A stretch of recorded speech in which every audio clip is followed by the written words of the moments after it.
Wassalamualaikum warahmatullahi wabarakatuh. Terima kasih sudah klik video ini. Di malam ini seperti biasa aku akan menemani kalian dengan menceritakan satu kisah horor Wawa part selanjutnya. By the way, Wak, absen dulu nih sekarang. Kalian nonton video aku nih pas lagi di mana, Wak? Mungkin lagi di rumah sambil rebahan, di kantor sambil lembur, atau mungkin ada yang lagi sambil perjalanan dinas keluar kota. Kalau iya, Wak, kisah ini tuh bakal kerasa relate sekali untuk kalian semua. Namanya tugas dinas ya kan, biasanya kan ada seru-serunya gitu. Kita bisa dapat pengalaman baru di tempat yang mungkin belum pernah kita datengin sebelumnya ya kan. Tapi gimana jadinya kalau pengalaman yang kita dapat di sana itu ternyata bukan cuman soal kerjaan, Wak, tapi juga pengalaman horor dan nasib buruk. Itulah yang dialami sama Wawa kita sama timnya juga waktu bertugas di pedalaman Papua. Di bulan terakhir sebelum pulang, berbagai keanehan tiba-tiba terjadi. Mulai dari foto aneh yang kelihatan macam terbelah oleh cahaya, mimpi janggal dari tetua adat, sampai tragedi kelam yang menimpa salah satu anggota timnya. Tragedi apa itu? Tanpa berlama-lama kita langsung masuk aja ke ceritanya ya. Check it out. Tapi tunggu sebentar, Wak. Sebelum aku masuk ke kisahnya, aku mau sampaikan satu informasi penting nih buat Wawa kesayangan aku semua. Karena di sini aku pengen makin deket dan sharing lebih banyak dengan kalian. Aku mau mengundang kalian untuk bergabung di YouTube membership Nadia Omara. Dengan menjadi YouTube memberku setiap bulannya, Wak, kalian akan mendapatkan pertama, tambahan satu konten eksklusif dengan experience baru yang tidak biasa.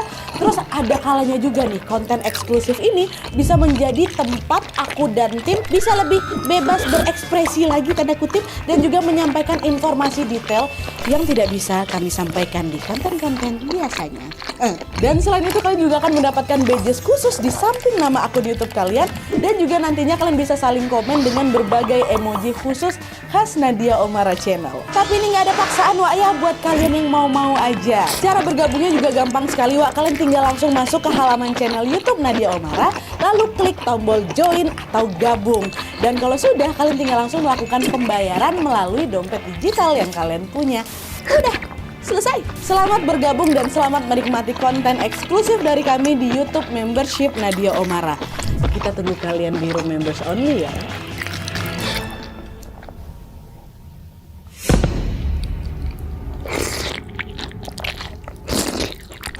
Oke, Wak, jadi kisah ini tuh dikirim sama Wak kita yang bernama Haris dari Jawa Barat. Halo Mas Haris.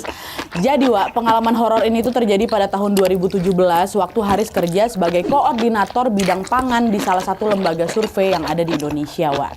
Haris dan timnya ini sering sekali ditugaskan ke berbagai daerah. Di sana mereka ini tugas surveinya adalah mensurvei kira-kira produk makanan seperti apa saja yang disukai sama masyarakat di sana, apakah selama ini distribusi produk pangannya itu sudah merata atau belum, dan apa yang sekiranya harus diperbaiki gitu. Kurang lebih kayak gitulah dia tugasnya. Nah, pada suatu hari di tahun 2017, Wak, Haris ini dapat tugas untuk survei ke Papua. Yang ikut rame, Wak, ada sekitar 60 orang. Terus dari 60 orang ini dibagilah jadi 4 tim. Karena nantinya mereka akan survei ke 4 lokasi yang berbeda di Papua itu. Nah, Haris tergabung di tim nomor 4 dengan total 15 anggota. Ini aku sebutin nama-nama yang bakal muncul di cerita aja, Wak, ya, dari 15 ini.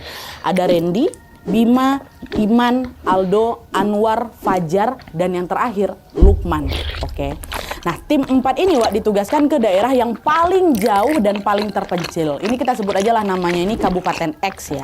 Nah, dari pusat kota Papua, mereka ini harus melanjutkan perjalanan ke Kabupaten X ini menggunakan pesawat kecil, Wak. Karena waktu itu akses transportasi darat tuh nyaris macam nggak ada gitu loh di sana. Dan sesampainya di Kabupaten X, mereka langsung menuju ke posko atau base camp yang akan mereka tinggali selama bertugas di situ. Ini sedikit tambahan informasi aja, Wak. Posko atau base camp yang mereka tempati ini berbentuk rumah panggung yang berbahan kayu dan terdiri dari 2 lantai. Di dalamnya ada ruang tamu dan beberapa kamar yang ada di lantai atas dan juga di lantai bawah. Oke. Nah, Haris sendiri nempatin satu kamar yang ada di lantai atas ya.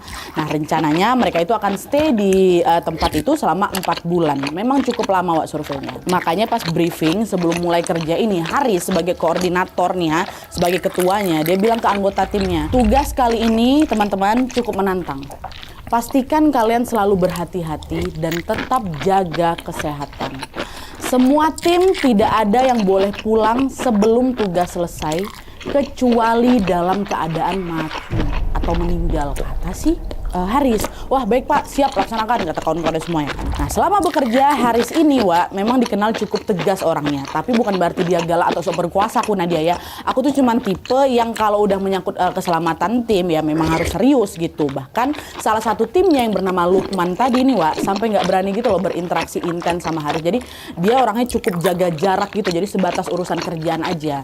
Tapi biarpun kelihatannya agak mungkin terlalu tegas itu, aku tuh sebenarnya care kali sama mereka Nadia, care kali sama tim aku. Aku cuma pengen tim aku tuh disiplin, selalu hati-hati dan bisa menjalankan semua tugasnya dengan baik sampai selesai. Dah nih, singkatnya kerjaan pun dimulai Wak. Setiap hari mereka ini akan pergi ke sana kemari untuk survei produk pangan di sana. Udah survei 1 hari ke sini, 2 hari ke sini, berjalan 1 bulan, 2 bulan. Selama 3 bulan pertama semua kegiatan berjalan lancar-lancar aja. Tapi waktu memasuki bulan keempat atau bulan terakhir sebelum mereka pulang ke tempat mereka, berbagai kejadian tiba-tiba terjadi. Kejadian pertama atau kejanggalan pertama terjadi pada suatu malam waktu mereka ini lagi ngumpul di rumah makan Wak. Waktu itu mereka ini nggak langsung balik nih ke posko. Mereka makan bareng dulu sambil asik-asik mengobrol untuk melepas penat dan memang selesai kerjaan itu. Dan setelah selesai Wak, mereka juga sempat foto bersama tuh. Foto bersama, foto satu tim 15 orang itu. Semua berjejeran lah di frame. Nah cekrek 1, 2, 3 gaya bebas gitu-gitu. Nah pas ngelihat hasil fotonya Wak, mereka heran. Kok fotonya Lukman ketimpa cahaya gini ya? Nah, cahaya itu Nadia terlihat macam membentang panjang dari ujung kepala Lukman sampai ke kakinya Lukman. Nah jadi sekilas badannya Lukman tuh macam kebelah dua tuh loh Wak, sama cahaya itu. Nah mereka bilang, padahal tadi kita nggak pakai flash loh kan? Ini cahaya ini datang dari mana? Kata mereka.